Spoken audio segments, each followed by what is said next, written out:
All right, guys. Thank you for coming out to day 2, or the first full day of Director's Fortnight Extended. I know a few of you were in the earlier films, so thanks for sticking around. If this is the first event this weekend you've come to, welcome. This is a new collaboration between Acropolis Cinema and Cannes, the Director's Fortnight in Cannes, where we're showcasing 8 films over the course of this weekend here at the Culver Theater.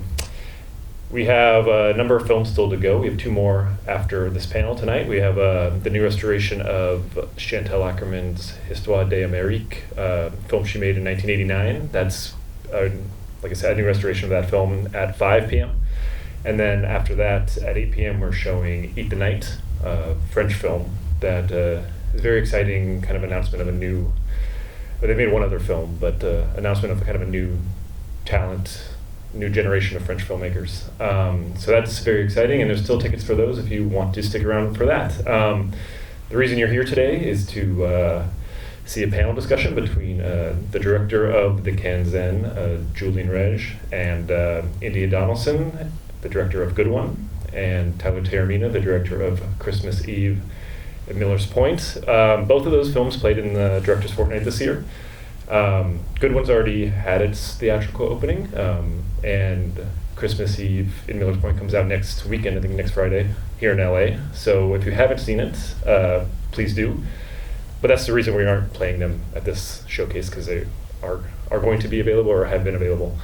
But we wanted to have them still be involved in some way, and also just to talk about their early filmmaking and Julien's role in helping bring them to a wider stage at Cannes.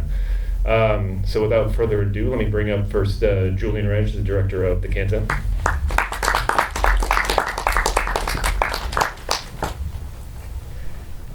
And also India Donaldson, the director of Good One.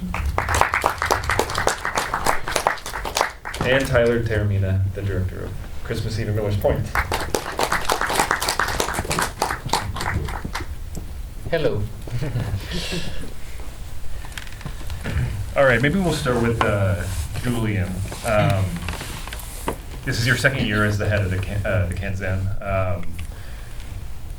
If you've been following what the Fortnight's been doing the last couple of years, people might notice the more prominence for American films in the program than usual. It's not always the case that there's, I guess, 4 this year? Is this on still? Yeah. Okay. 4 this year, and You might yeah, it might be out, but anyway. You want mine? Yeah. Tyler and I can share. It's a little better. 4 American films this year, 5 North American films, because it's also a Canadian film. Last year there was, I think, 3 American films. So you have an interest, seemingly an interest in kind of independent American cinema. Can you just talk, I guess, briefly about wanting to showcase American films and just like your programming philosophy to do that? Well, first of all, I think that like I said yesterday, there is a parallel history of U.S. modern cinema and the creation and the development of Director's Fortnight. So a lot of modern U.S. filmmakers were discovered, were born in Director's Fortnight from '69 till during like 20, 30 years. And I had the feeling that from a French perspective, I used to be a distributor before being the artistic director of Director's Fortnight, that US independent cinema was not what it used to be. What we had in French theaters. I mean, the film that were distributed, the film that were finding a French distributor, and lots of them were.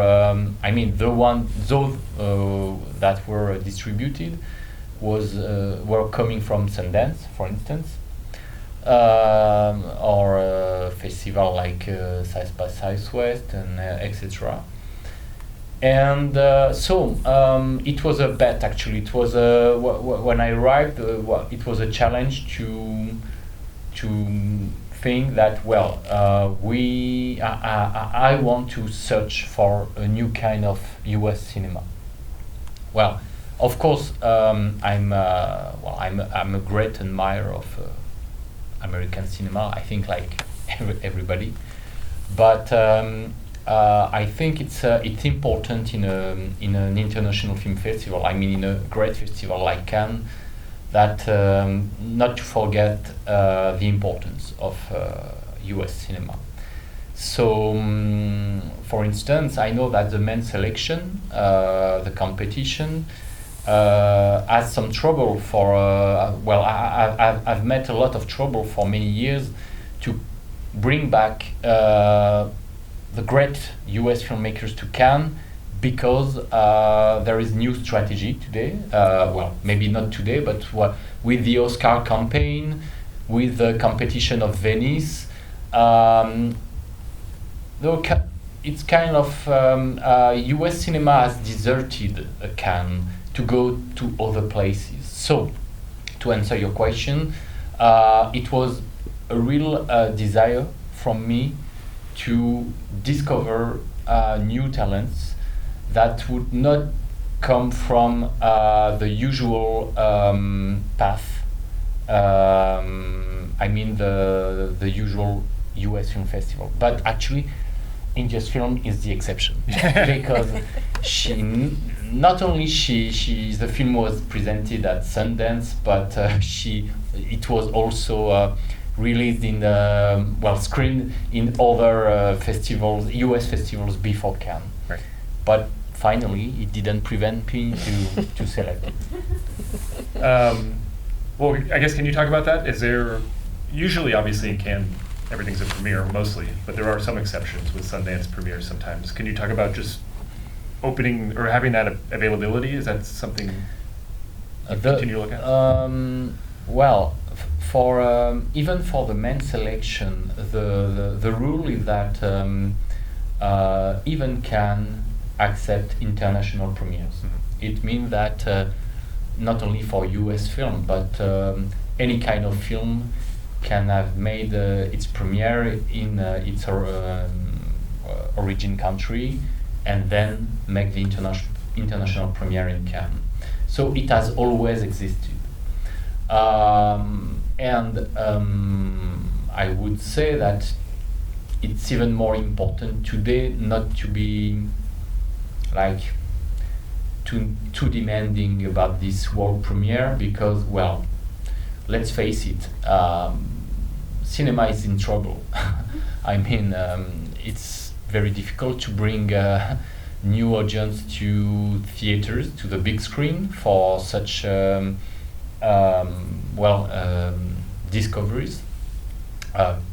Even in France, that we got a lot of theaters. We got like 20 new films releasing each week, but only a few films, 1 or 2 films a week, really meet the audience. The other, they just die. So the reason why I don't want to just stupidly apply an imaginary rule that would consist in I need to have a world premiere comes from this fact. At the same time, it's true that if a film has been showed before Cannes, can lose a little bit of its prestige. Unlike the other film festivals in the world, Cannes is supposed to be, maybe it's not in fact, I don't know, it's you have to decide, but Cannes is supposed to be the greatest film festival in the world. So I have to take care of it. I have to pay attention to the fact that if Cannes becomes just the European premiere of US cinema, we are going to lose this prestige and this impact on the industry. So I have to find a balance and still promote world premiere as long as I can, and also make some exceptions for films that need us. Right. Well, I want to talk a little bit about each of the films' journey to the Fortnight, because they're quite different. Tyler's made a few films. India, this is your first feature. And like Julien said, it premiered in Sundance. So can you maybe just, to offer some context, after your premiere at Sundance, what maybe that didn't grant you that you needed to maybe pursue through an international premiere in Cannes, and just like that kind of behind the scenes stuff, and why that was an important step to getting the film outside of the US? I mean, totally essential, I think, for having an audience beyond the US. You know, we were lucky enough to sell the movie and have a distributor within the US after Sundance, but I still felt after, you know, that was wonderful for us, but I still felt like it would remain, you know, a very sort of niche American, you know, it's a small film. I hate using that word, but I use it with pride also. You know, it was made in a very intimate way, and I think we did not, you know, we had no muscle of a production company, you know, kind of advocating on our behalf, you know, within the US or internationally. So we needed, I think, I mean, yeah, it was like the sort of, in order to break sort of beyond the bubble of being like sort of niche, low budget, independent American film, which I think, you know, people, you have a certain perception of it. I think to move beyond that perception, we, you know, it was incredibly meaningful to have this context. Yeah, I mean, yeah, that was sort of the... Yeah. And Tyler, this being your third feature, you know, your other films have premiered in Locarno and Berlin. Can you talk about, I guess, when you were finishing the film, thinking about what festivals you wanted to maybe, hopefully premiere at, and then just the idea to like, okay, I think I can submit it to the Fortnight, and just like what that meant to you, and just that process, and that how you were thinking about where to place the film, if you could choose. Well, oddly, I had this weird thought about the Fortnight at the beginning of my path. I felt like this is the place I wanted the film to land. And I think it actually starts in a really, because I had never been to Cannes, and I'm not so paying attention to what's happening every year at the different festivals. But I had this really funny moment when I was taking Happer's Comet to France in 2021, where I'm in the terminal at the airport, and I'm reading a book, it's Pauline Kael book, and the woman next to me goes, "Pauline Kael's a genius." Yeah, I think she is. And we start talking, and somehow it's brought up that I work in film, and she says, "What's your film?" And I said, "I made a film called Ham on Rye." She goes, "Brilliant film." And this was so new to me that someone would know the movie I made. It was very weird. And she told me then that her father is like one of the most iconic cineasts in French history. In fact, he was one of the 3 founders of the Cahiers du Cinema. Oh my God. And also, he began the Director's Fortnight.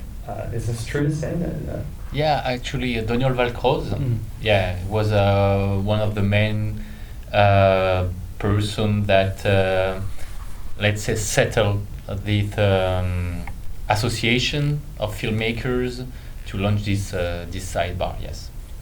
So my friend Diane, who I met on that day, who I love with all my heart, she was kind of there at the beginning to really put this in my mind that, oh, maybe I'll take this film there. And it just so happened to work out that way, and I'm extremely grateful that it has. And also, I should say that I'm part of this collective called Omnis Films, and we had 2 films in the Fortnight, which is mind-blowing. And we've made 7 features so far, and notoriously we've had issues premiering in substantial American film festivals. We've just been denied continually for all of our films. So this was a big moment for us, and I find that the certain type of cinema that I'm interested in just is translating easier into European context. So the Kanzen was enormously important for us in our collective. India, what was your conception of the Fortnight, like before you, maybe when you were just like a cinephile? I mean, like for me, it's always been like maybe the edgier kind of, would show more adventurous films than the official selection, or were you not even, I'm just curious what your idea of it was before. Oh yeah, I mean, it was my idea of like all of the filmmakers who I look up to, Yeah. Most of them got their start there. I mean, I will be very honest, I'd been trying to make a different movie for many, many years, and realizing that my method was all wrong. Like it wasn't even a very big movie, but it was just a little bit too big. And I had very, very modest, like I'm not just saying this, like my goal was just to finish this movie, to make it. And me and my collaborators who made it with me, that was what we talked about. Because I think many of them are like filmmakers in their own right and collaborated on my movie in other capacities, but we were just, we were talking about how hard it is to make films. My producer and editor had made a film that, came out during the pandemic, and, he didn't get to have the full festival in-person experience with it. And so to me, it seemed unattainable, like truly. And I had a very surreal conversation with Julien on Zoom when I was in a hotel room at Sundance, like probably 30 minutes before. I had stayed for the duration of Sundance, and I was going to the awards ceremony. I did not win any awards, but I talked to Julien like 30 minutes before, and it was totally surreal, like just that that I was even having this conversation with him, to be honest, that we were even, surreal is the only word I can use to describe it. Like I think years of struggling to make a first film made me very lower my expectations for what the reception or like what its life would be outside of me, because so much of that you can't control, at least in my experience. Like you have to make the thing you want to make, and then trust that it, trust whatever, that it will have some life beyond you. But anyway, that's my Julie, maybe you can speak to something Tyler was saying, which interests me as a critic. The Omnis films, we can talk about EFIS and Christmas, Eva Miller's Point in this case. They seem to be more accepted by Europeans, or even like specifically French critics, more than, well, for whatever reason, an American audience, not audiences, but critics and whatever. So I'm just curious if you have any ideas maybe why that is. I know their influences are European cinema. That could be maybe one reason the style of the films are influenced by European and Asian cinema more than probably American cinema. But I don't know if you have any ideas for why that is, or what you responded to maybe. Well, first, if you allow, I would like just to complete India answers about how it happened with Sure. The first time we discussed, just to explain also how I work actually.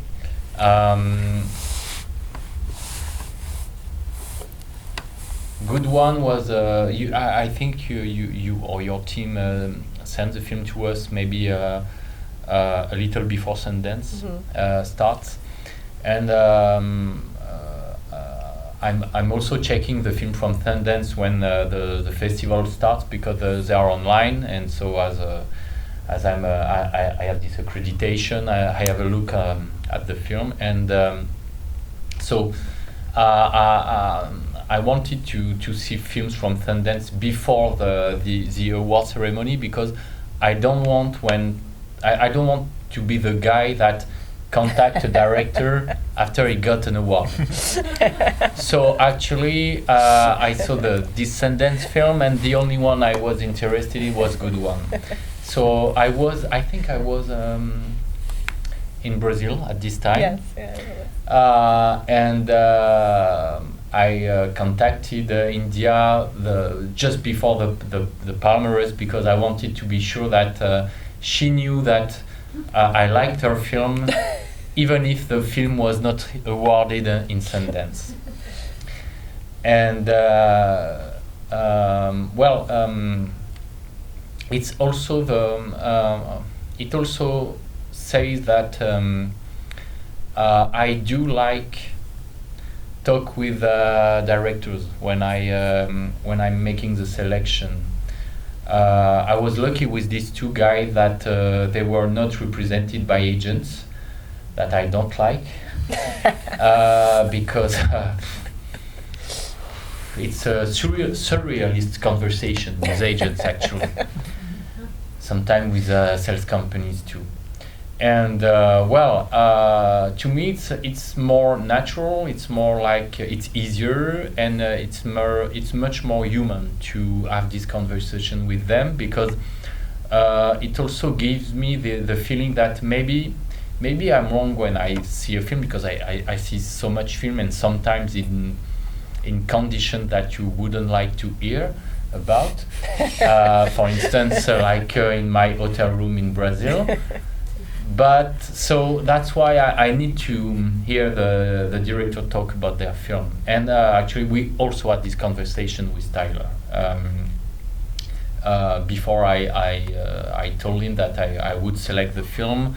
I wanted to speak about his film and see if how he sees film and what he wanted to put inside correspond to the feeling I have when I discover the film.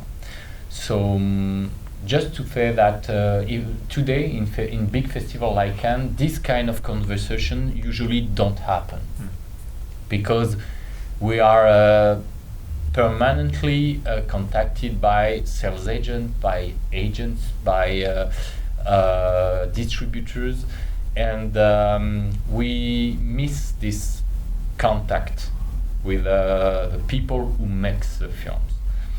And I think that it's personal, but I think it had an impact on my choice. The fact that I could have an access to these directors, and for instance, when I talk with A24 or with Neon, I'm not having an access to the directors, and to me, it's some kind of an issue. So that was just to answer to complete India answers. So about Omnes Films and about IFES and Christmas Eve. Well, first,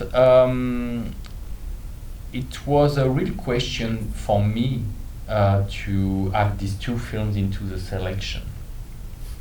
It was because I liked both, and in a sense, and I think Tyler would agree, there's a lot in common. They have a lot to share. So when you make a selection of only 20 feature film, with I didn't know at this time that I would have 5 US films and 1 Canadian film. So it means 5 North American films on a selection of 20 titles. That's a lot. So. And it's also it's a risk to me, because I'm supposed to be open to the entire world and to represent, to try. I don't work with quota or to any kind of representation things that I really dislike, but of course, I try to pay attention to what happens everywhere in the world. So to choose 4 films from the US, it's a choice, and so it's a real gesture to do. So when I knew that Christmas Eve and Ethos were produced by the same collective, the same company, I was in a difficult situation, because what does it mean to select 2 films that are so close in a sense, and is it my mission to do such a thing? Do I make my job if do I represent the diversity of US cinema enough by picking these 2 films coming from the same team? And finally, I think it was like a statement to do. I like how they think about cinema. I like how they try to make cinema today in the US, considering the economic difficulties. And honestly, I do love the 2 films, and among all these American films that we receive, they were like from far 2 of the very best. So finally, the idea to take both was like, okay, we are going to say that this kind of production company is doing this kind of job today in the US, and this is what we want to defend. And then there was the problem of which day do we program the film. Actually, it's also a question. You have only 8 days to screen films. So what does it mean to show the film the 2 consecutive days, or should we separate the film from each other to give them more freedom and avoid easy comparisons? So it has a lot of involvements to make such a choice. But so to answer your question about the French or maybe European reception of those films,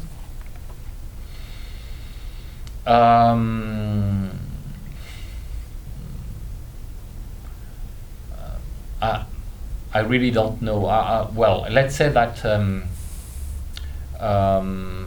I do see the influence in their cinema. So when I talk with Carson, for instance, when he mentioned Simon Yang to talk about ethos, it was like it rang the bell in my mind. I thought, okay, this is it. I understand the film. This is why I love it so much. I see the connection, and so there is it's it's obvious. Tyler, I already knew his past films, so I knew the guy and I knew his cinema, and I thought that Christmas Eve was the most accomplished of his 3 films, actually. And I knew because he told me, and Carson told me, that Sundance and the other US festival rejected the film. I must say it was another reason why I wanted to have this film, actually, because it's not a critic. Don't see it. Don't understand it as if I was criticizing Sundance, but I really think that I do not have the same conception of US cinema and the film that I want to emphasize in Cannes. So knowing that, and I think maybe we are in Cannes and maybe among the French film critics, we are maybe more open to this kind of films who are not social dramas or film with a strong topic about political issue or whatsoever. I think these films are very contemporary because of their characters, because of how they just make films. And to me, they say maybe more about the society we are living in, that film that try to deliver a message or to talk about something that's supposedly being more contemporary. So my answer is that I do realize that U.S. film festival are maybe more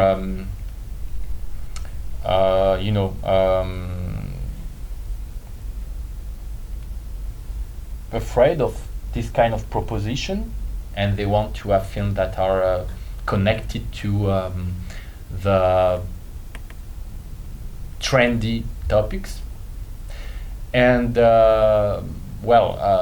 we do have maybe a culture of critics that do appreciate this kind of film. But I must say, and I will stop talking, that it doesn't mean that the release are going to transform into theatrical success. We don't know, honestly. And the same problem in France than in the US. I mean, very difficult to bring audience even for this kind of film. But to me, it's a bet on the future. I hope, thanks to directors Fortnight and the fact that they found French distributors, they found US distributors, maybe because of us. For the next film, it will make things easier for them. Right.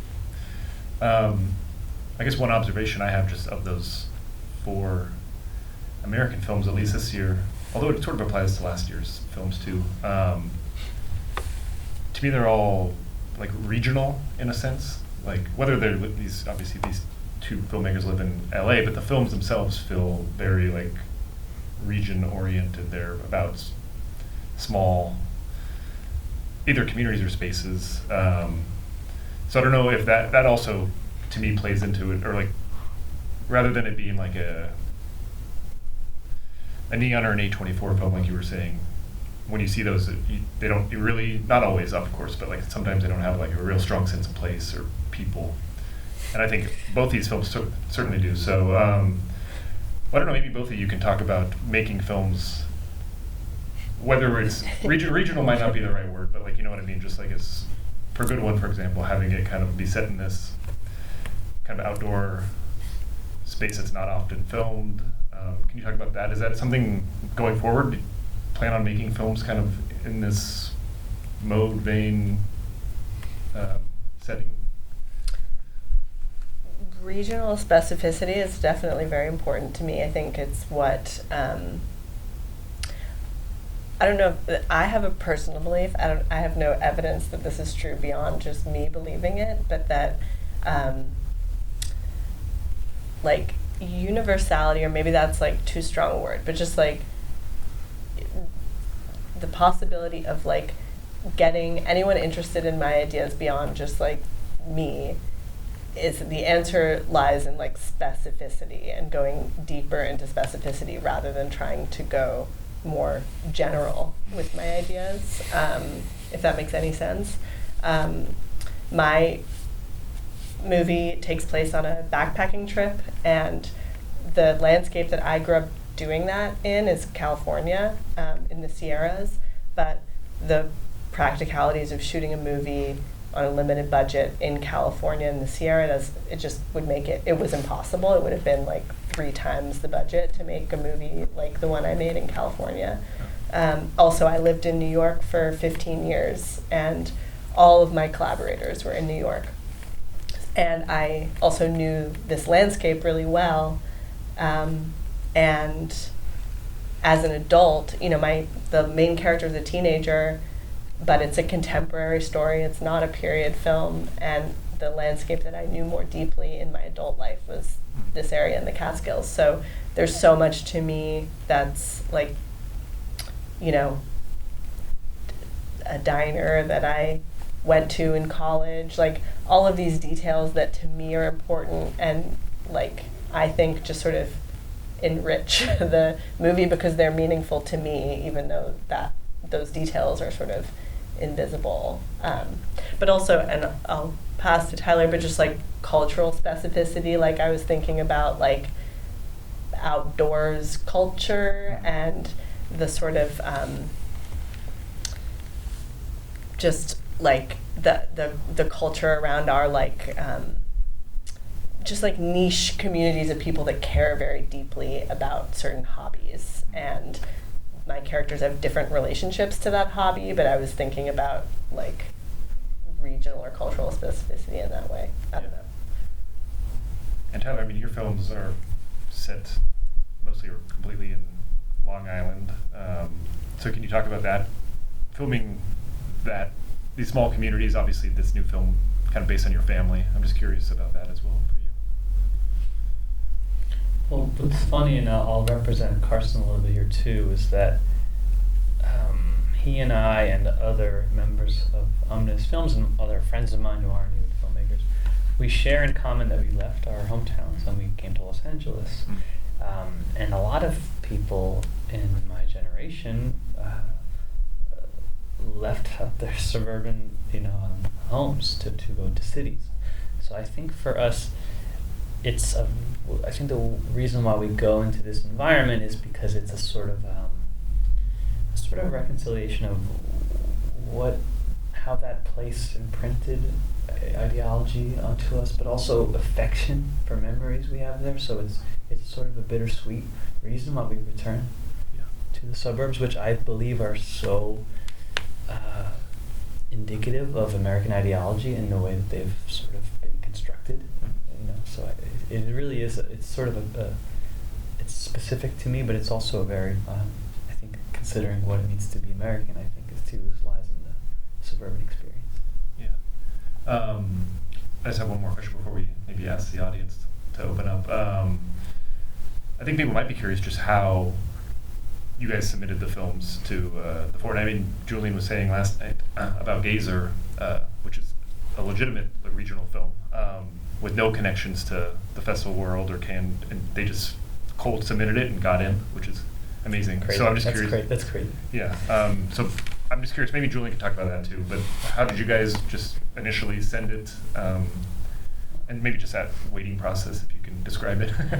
Sure. Well, I mean, that fact about Gazer is amazing, and it really is a testament to your programming, because in the U.S. I've sort of been conditioned that the front door never works, ever. You always got to find another way in. And it's kind of serendipitous for me in my story because my partner is French-American, and it was an incentive for Kevin Anton, my editor, and I to edit the film in Paris. We spent a few months there. And that was around the time of Cannes Film Festival. And I was wondering, should I go? And Francesco Scorsese was saying, you got to come, I have a film there. You could see my dad's film. And then my distributor from Ham on Rye said, you could have my badge and be me for a week. He's like in his 50s, and he bald, and I was him for a week. So I went there, and I was hanging out, and I really I'm not a huge networker. I mean, I love people, but I'm not sliding into the parties. It's Sundance, it's all about the parties, getting into the parties. But what ended up happening was I was having coffee with them, and two of the programmers from the Kanzen introduced themselves, or said, hey, hello, to my distributor. They were friends, and we were walking, and I didn't know who they were, and we were talking, and I've learned that they're programmers. I have a Christmas film, but they thought it was a Hallmark movie. But we've stayed in touch, and I've submitted way too early in October, which is like incredibly early, and I think it was a little bit, I did it because of Berlin. I thought maybe Berlin would send an offer and I'd have to make a decision. But it really, against all odds, ended up working out. In India, how did you go about submitting it? I guess? I mean, I felt like we sort of submitted it cold as well, just like we had to try, because you never know, kind of thing. I don't know. Maybe there's we had participated, actually. Tyler's film and my film participated in the same like work in progress program, where we met one of your colleagues, Jean-Marc, and maybe he saw a piece of the film there, and then we submitted afterwards. Exactly. Yeah. Well, actually, it's funny that your film were presented in this workshop, because usually I'm not so interested in workshop. So this means that it's a good one. Because and not only yours, because there was also all other US project that was quite interesting last year. So I wouldn't say that the reason why we were interested by the film that it was because they were selected at this workshop, but might help just to have the film under your radar, let's say. But yeah, no, actually, maybe also it was my first 2 years, and with some, I'm also a beginner, so like with some naivety, and I asked my committee, well, when we receive the film, when the films are submitted to the Fortnight, I apply a simple rule, is that I attribute randomly each film to my committee. So it means that the film can be sent from a sales agent, can be sent by a filmmaker, could come from wherever in the world. The film is going to be discovered by one member of my committee entirely. So, and this is, well, what happened with their films actually. Jean-Marc saw a piece of good one in Poland. Then we received the film. Another person from the committee saw it without knowing that Jean-Marc discovered one piece of the film in Poland. Well, Tyler, it's easy because I knew his name. So when you receive a film by him, you know that what to expect. But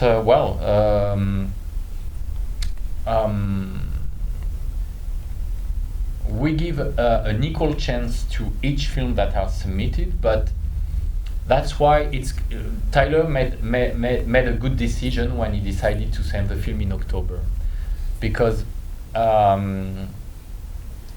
if he wouldn't have been him, but some unknown guy, and for instance that he would have sent the film end of February or beginning of March, when we received like 1,000 films at the same time.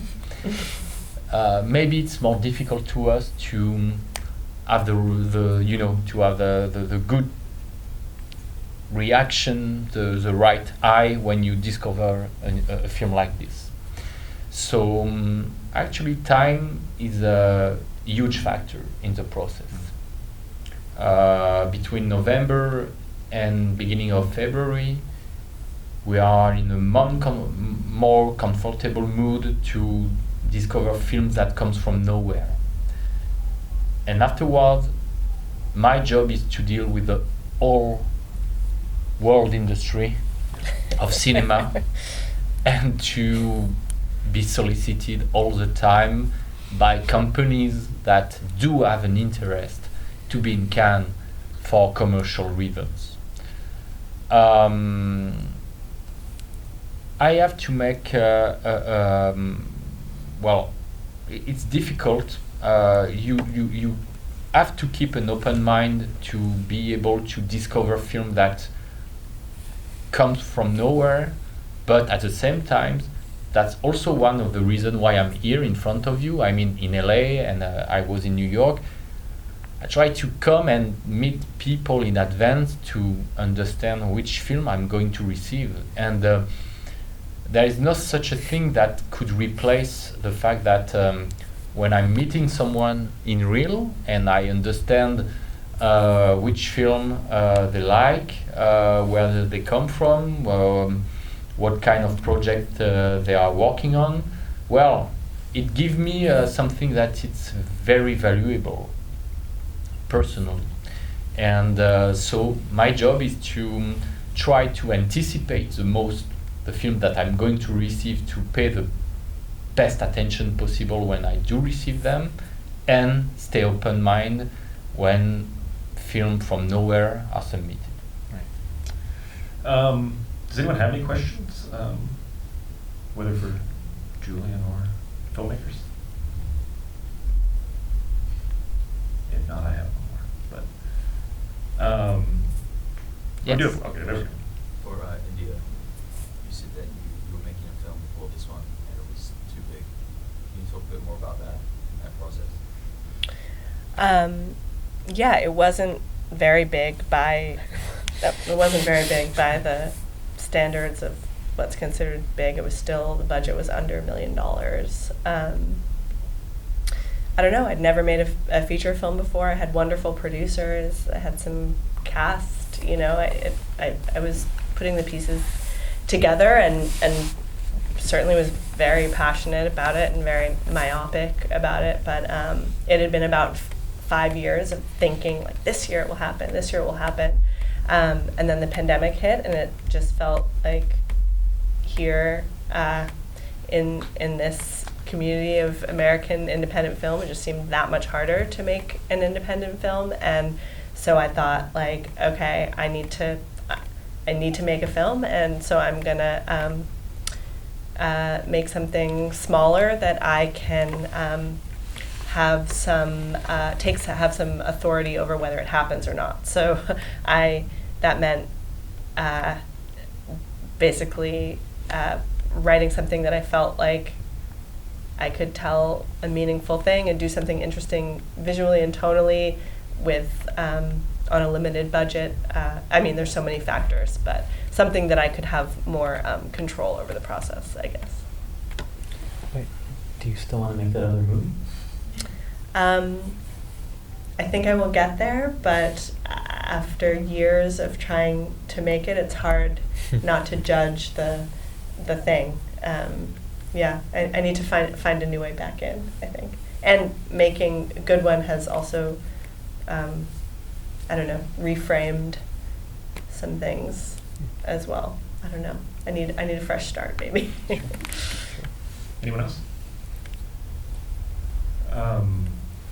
Julien, I was wondering, you don't have to name the names or name names, but I was curious, you mentioned that you like to, even after you see a film, talk to the filmmaker to see what they say about the film. Have you ever had an experience where they say something and you're like, oh, that's completely, I misread the film, and you didn't want to show it after that?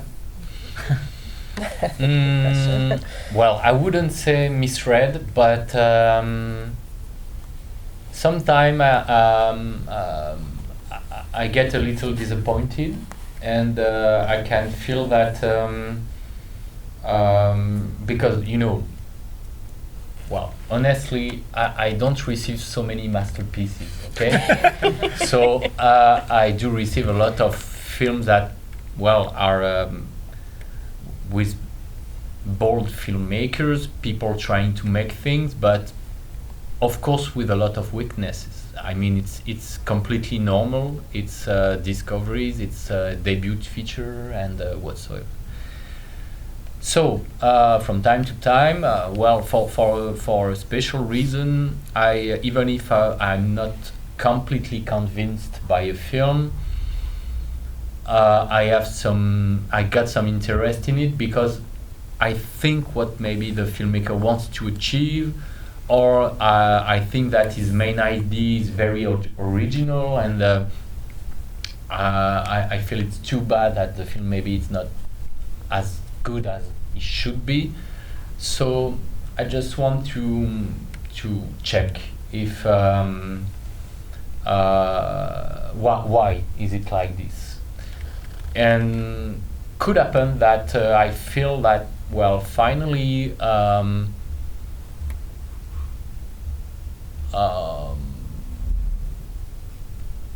the film is not so authentic. Right. I feel that there is not the authenticity that I definitely look for when I see a film. That's why I like their film, and I think the 4 US films this year share a lot of things. Actually, I realized during this conversation. First, they all are in some kind of nostalgia with something. And it means that they are very personal. And they are really character driven. I mean, when you look at each of these films, you do feel a great connection with the people you see on the screen. And the fact that they took this risk of trying to be so personal and so inside the movie, I think it's a valuable quality. And sometimes, well, you don't get what exactly the film is about, and so I have this conversation, and sometimes, well, I think, okay, this director has some talents, but I feel that it's not completely honest, not completely authentic, or I feel this is an international co-production. There is too much international money, so there is a lot of compromise, and it doesn't breathe like something really fresh and personal. Right. We're just about at the hour mark, so in the interest of staying on schedule, I guess we can wrap. Please do see Christmas Eve, The Miller's Point, if you have it, beginning next Friday. That's Regal and what other? And it's opening here at the Regal Theaters and the Alamo Draft House. Okay. And we struck a 35mm print. So you did? Yeah. Where's that? Where's that? We're trying to figure that Oh, out. okay. I See wanna it go twice, to then that once on. screen. Yeah, me too. Yeah, once on film, once on digital. And good one. Can we stream it now or no? Not yet. Soon, I- maybe. I think sometime this year, but I don't Okay. know when yet. But we are going to have a screening at some point in December. Okay. So keep being on the lookout for that if you have anything. That's not helpful at all. Sorry. Well, join me in thanking our panelists, and yeah, thank you guys for coming. Thank you, Jordan. Of course.